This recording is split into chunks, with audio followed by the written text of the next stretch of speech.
Vous êtes dans l'émission News d'Ekin avec moi Betty Masengo sur Libanga TV et Canal Futur One.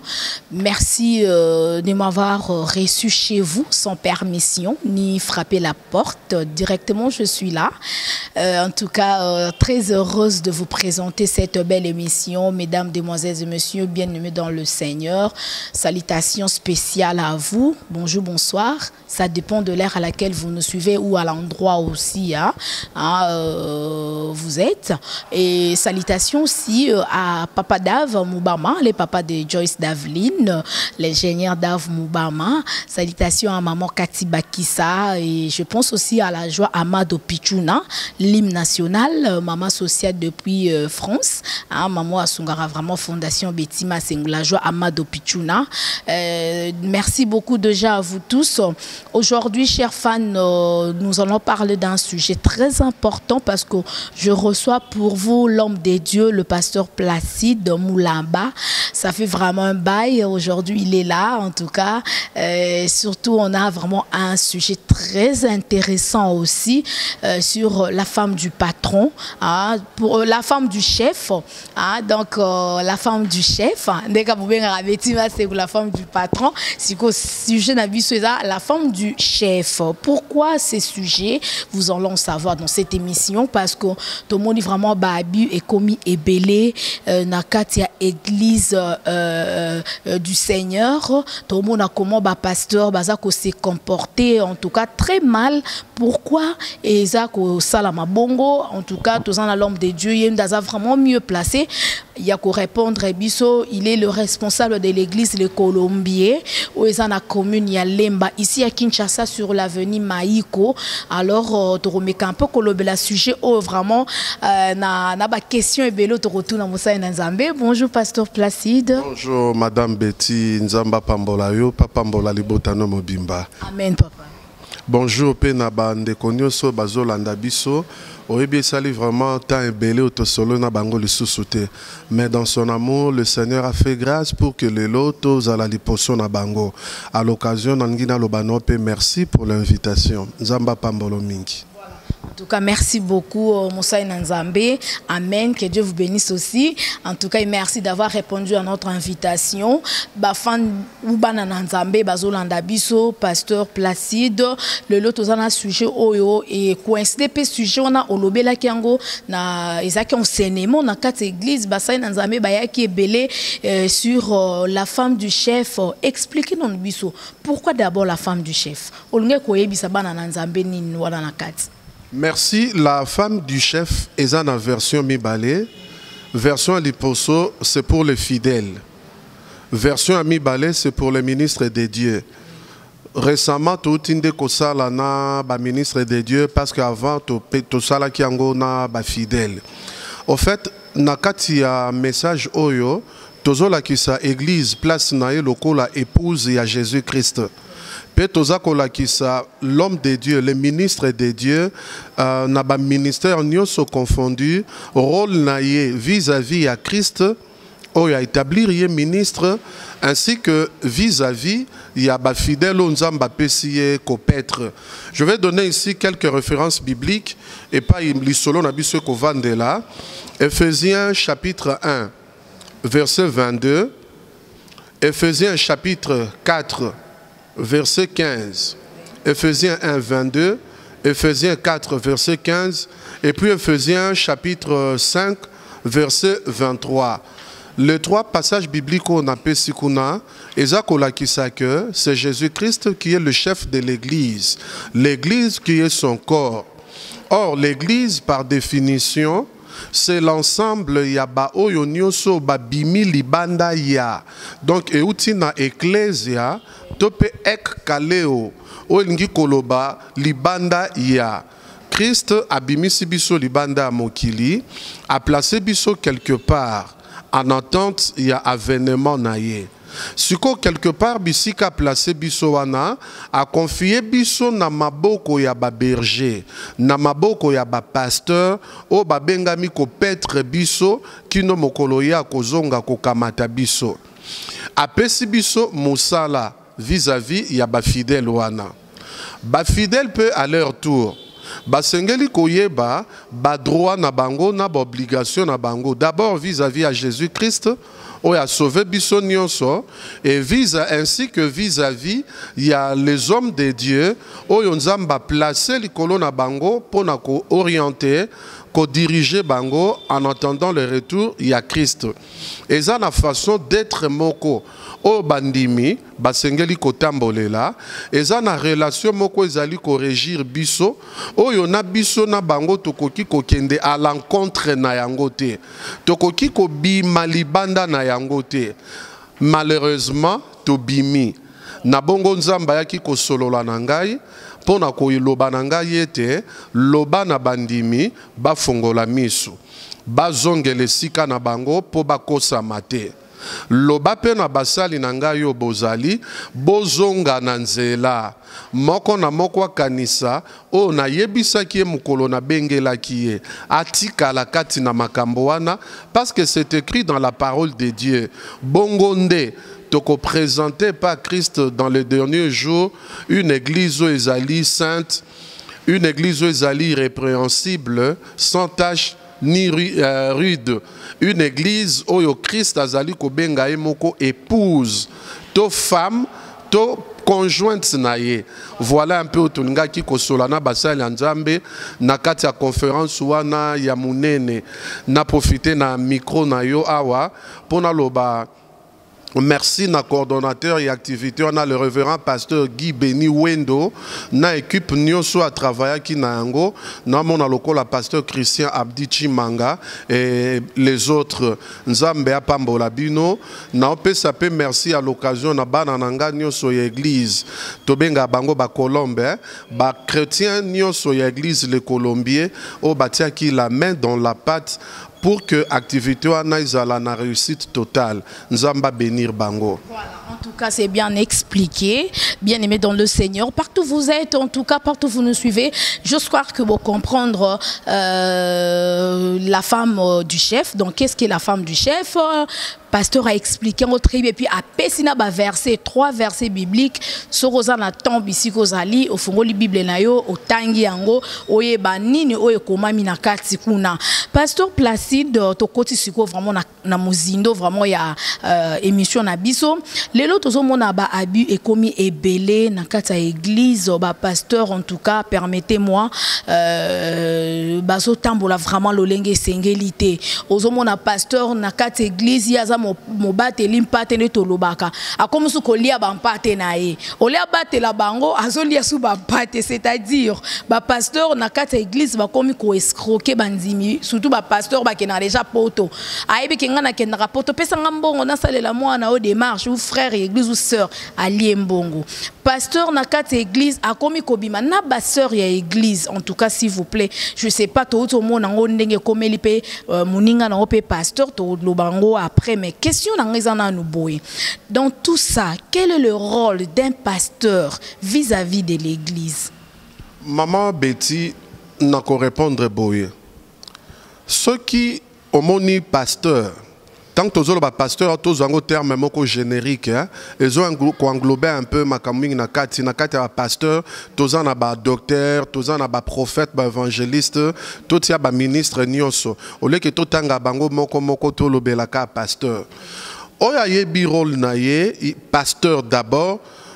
On s'est inspiré. Le terme pasteur mokomi a s'inspiré na vie ya mobateli meme. Na ba meme ndenge zalaka meme ya ebwele na moto azali kokengela ye à la seule différence que meme o ya bokolaka mobokoli meme onde to mona bande kona biso ya est bande kona biso mosusu lokola même ba yuda ba peuple to bengi ba pasteur bango baza na privilège wana ya ba pato ya zobokola akoki pe kolia ye eza lisumu te mais biso siko ba pasteur spirituel ba pasteur ya molimo oyo Christ apesi bampate batu do bampate o biso to kamba baza ya banyama te mais ya batu Christ apesi biso bango to kamba mais alobi to kolia bango te. Nangina paraphraser un homme de Dieu, le prophète Azaf Balenga, Aloba Kiboye. L'église est la seule bergerie où il est interdit aux bergers de manger la viande ya ba brebis nae. Ah, nzamba pambola loba eloko mo kitoko makasi.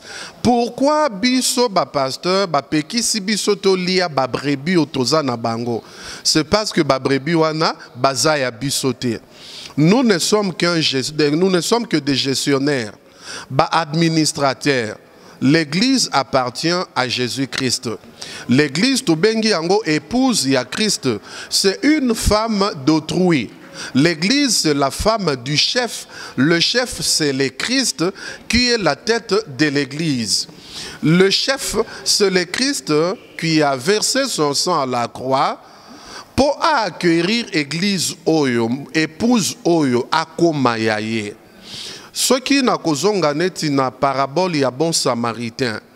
Moto babetaka na miyibi, ba dépouiller ye, ba tikie na bapota, ba boakie na balabala.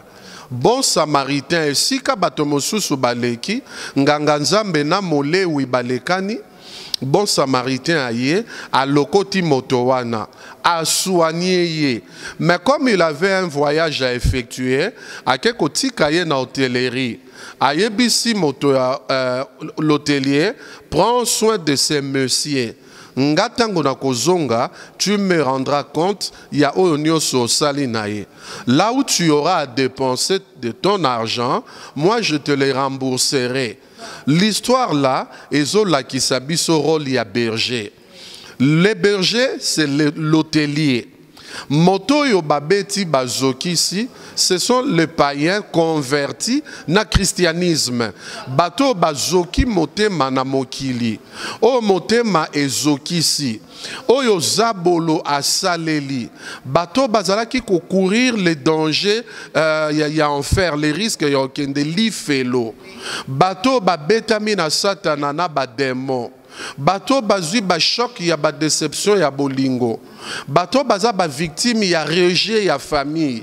Tata na ya wanga na zemi. Azoko la yebi moboti na yete.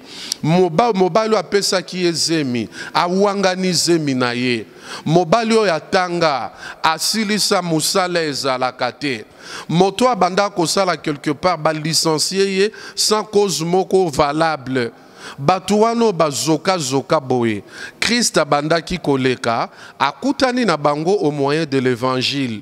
Ton anzela ya révélation, abikisi bango. Alobi bonga na ke nanda kwa tata ko bongisela bino esika. Jean chapitre 14 verset 1 à 6. Je reviendrai vous chercher, je vous prendrai avec moi, pour que là où je serai, binope bozalawana. Mais s'il vous plaît, pasteur, on a vraiment na katomo mukie. Na nyonso wana na ndengo expliquer biso bande ko bazolanda biso très bien, vraiment avec beaucoup d'attention. Mais c'est comme si le loba pasteur babosa ni rôle na bango hein, a expliquer ba rôle au ba pasteur bazanango pesi même histoire ya Jésus-Christ. Oui. Mais le lo c'est comme si pasteur a comme ko profiter na évangile pour ça la mutu mabe. Batunyon so la bazoki wana azoya na église pour so église alokwa cité de refuge. Mais à partir ya faiblesse wana ya bandimi pasteur azo sakana na bandimi na kati église. Yangonde sika nazali kokoma. Jésus-Christ a placé bango na église. D'abord, tous en a deux sortes d'églises. L'église universelle, où ils ont composé na batunyo so bandimeli dans le monde entier. Et puis nous avons ce que nous appelons les églises locales. Coin moko, ba espace moko, o bato bandimeli yesu bakenda kokuta na pour l'adoration, pour bayoka liloba na nzambe to partage biblique na ba différents coins où ils ont réunir bato sous le soleil. Ndeto bengi ba église locale. C'est là que Jésus-Christ nous a placé, où il a placé son peuple, mais sous la direction des conducteurs. O tozo benga ba pasteur. Suko rôle na biso ezali a to petre ba brebi wana. To soigner bango. Pour les soigner, les bons samaritains appellent ça qui makoki et pas hôtelier. Biso Jésus-Christ a pied sopé makoki. Maman Betty makoki a nezanin, eza ministère, eza ba talent, eza ba don spirituel, eza ba différentes grâces. Nyonso an eza pour servir l'église, le peuple de Dieu. Mais malheureusement, biso suko to komi ko profiter na biloko wana. Pona ko escroquer bandimi. pona ko lala na bandimi wana, pona ko bebisela bango mabala, ko panza ba famille na bango, ko blesser bango davantage. Eza lokola mutu se réfugié na ambassade, ambassade kamati mutu wana est livré entre les mains de son bourreau. Omoni na ba traité o yangela kamokili ba olande la pays wane kozwa ba problème parce que za na mibeko o eza ko senga ke bo protéger muto ya kimeli epai na bino. Omoni sikoyo église ezale pai batu ba okimela pe kanda nzambe e pai batu bali ko kimela na ba pasi na bango. Parce que Jésus-Christ, quand l'église a lobby, boye pai nangana mikumba na bino, boye pai nangai bino baye bolembi. Il nous appelle à louer. Tangu suko toye, ba o baza sensé, kobi ki sabiso, ba komi kozo ki sabiso, et loko wana toza ko fistige yango. Batu wana ba basali anzambete. Ce sont des serviteurs du diable Satan, Lucifer, déguisés en ange de lumière. Pour ba fingisa ba vrai serviteur. Omoni to sengeli koye ba mama Betty na bi koza servante de Dieu. Oyebi que de nos jours l'église de Dieu est infiltrée. Au monde de la politique majorité a koki ko infiltrer opposition. Ndenge po opposition koki ko infiltrer majorité. Ndenge pe lelo oyo diable a réussir ko infiltrer nos églises locales. A injecter ba agent naye.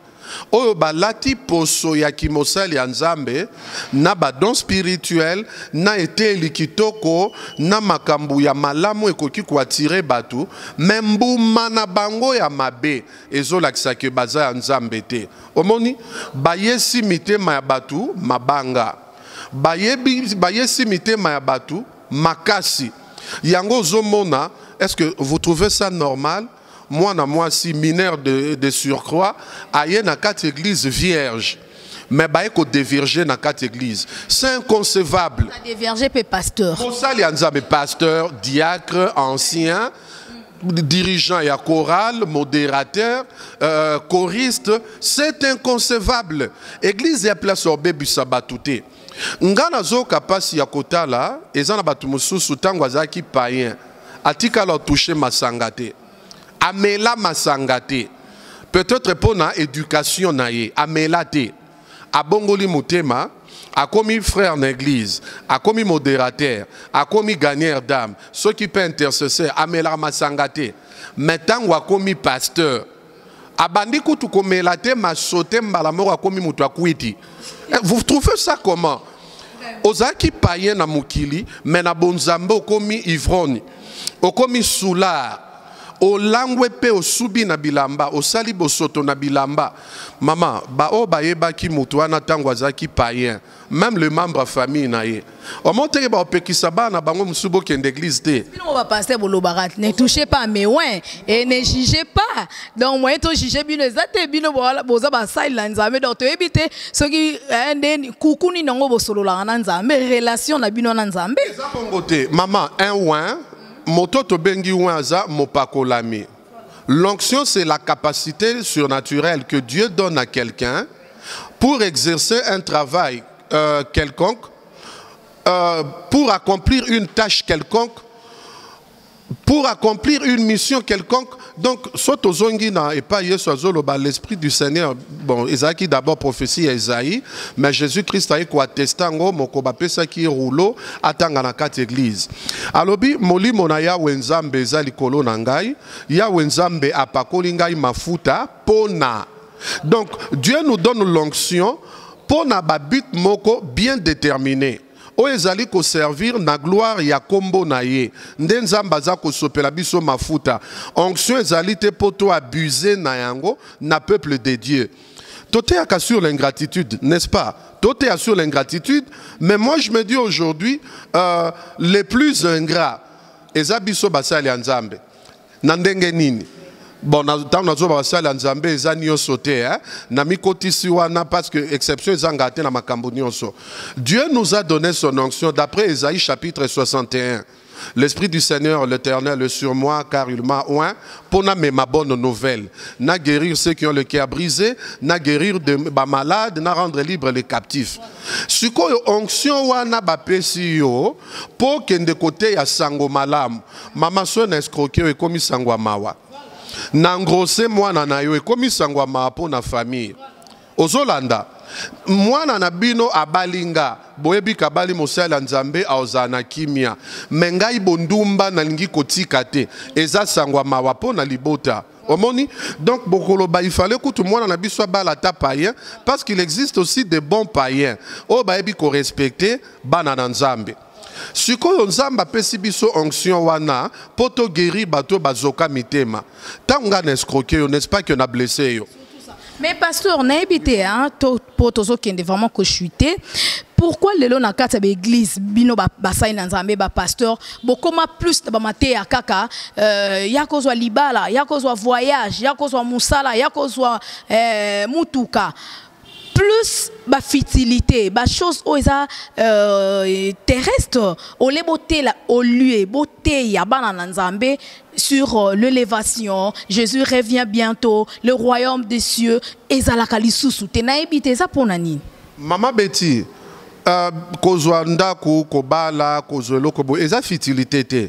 Et sa fertilité, ça fait partie des bénédictions que le Seigneur nous a données ou nous a promis, mais elles ont des priorités. La priorité, c'est le royaume des cieux. Bible zolo bato lukana nu bokonzi na likolo o etikali ekope samela biso sima.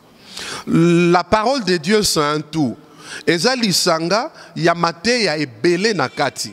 Ya libala ezali, ya kobota ezali, ya kozwa lobi konanzoto ezali, kozwa victoire likola banguna na yo ezali, mais likolo na mate ya wana par rapport ya calendrier prophétique, par rapport ya horloge ya nzambe, priorité sengeli kozala ko préparer l'église à la rencontre du Seigneur. Ceux qui sont côté à Makamusus, on n'en dit qu'on ne vient pas, mais to zangate ko bongi salingomba na Yesu. Aujourd'hui, il y a des hommes de Dieu qui ont mérité, qui ont maîtrisé Matteo etali bokonzi na likolo. Bilembo ekoya avant Yeswa zonga.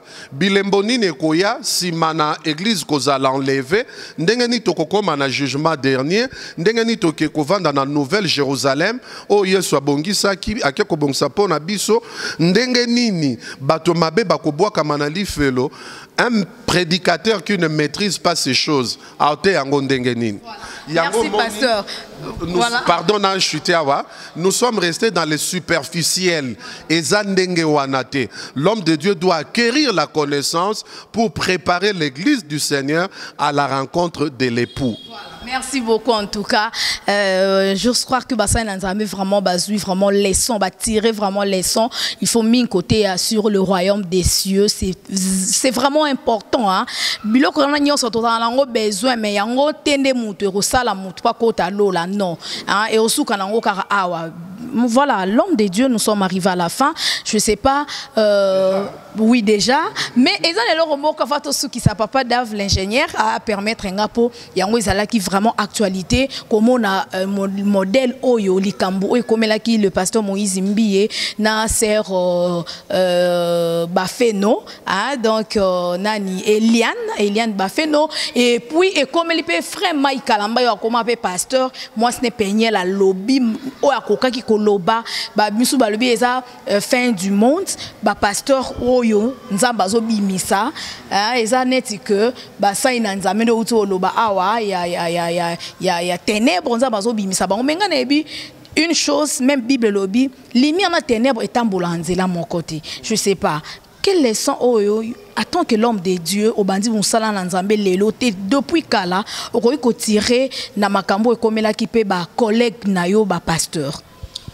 Merci. Namakambo Tuninga, il y a pasteur Moïse Mbiye, pasteur Mike Kalamba, il y a notre bien-aimée sœur Eliane Bafeno.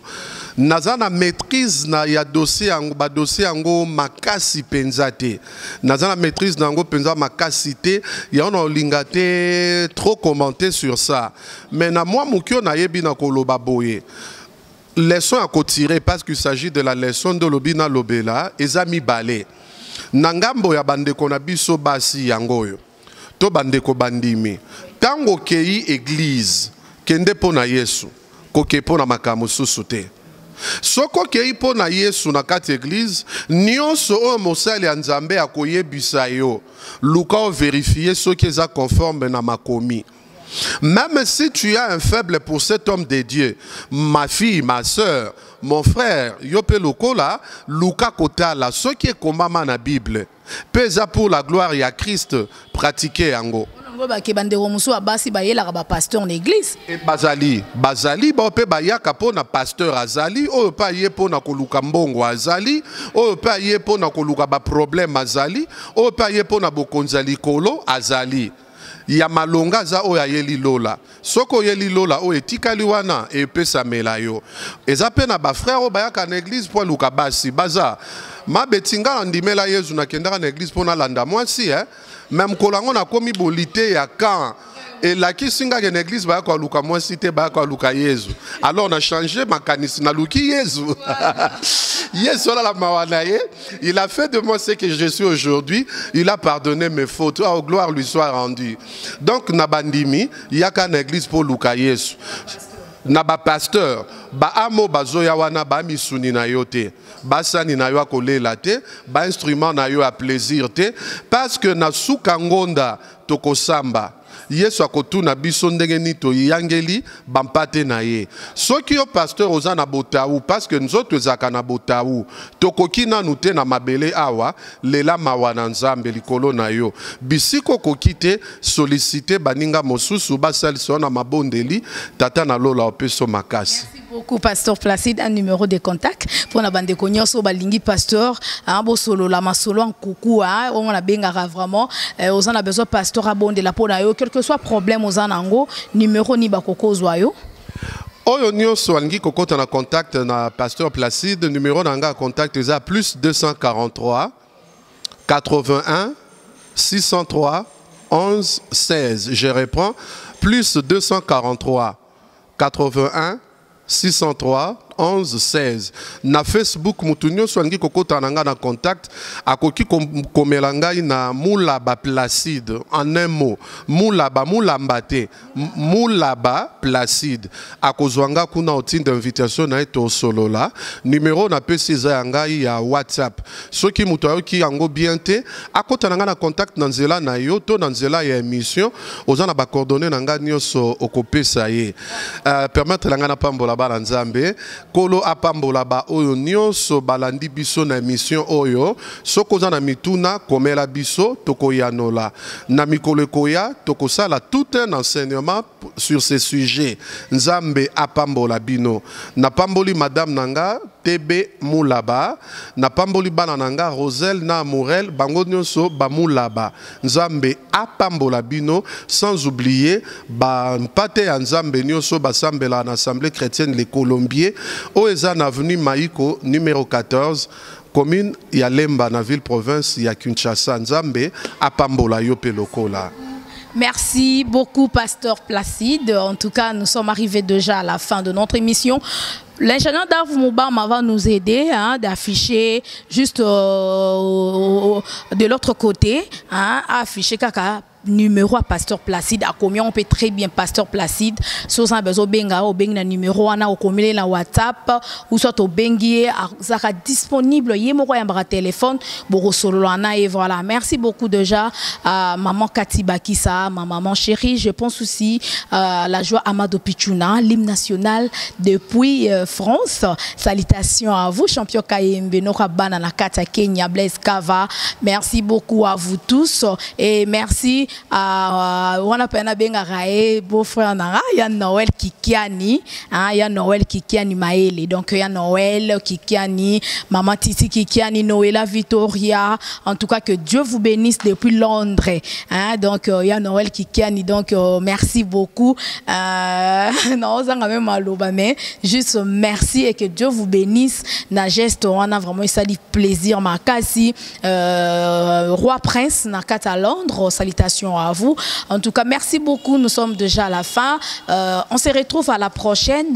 Que Dieu vous bénisse et abonnez-vous massivement sur Libanga TV, Canal Futur One. Moi, Betty Massing, je vous quitte et je vous souhaite bien de bonnes choses. Je vous aime beaucoup. Au revoir et à la prochaine. Bye. Ciao.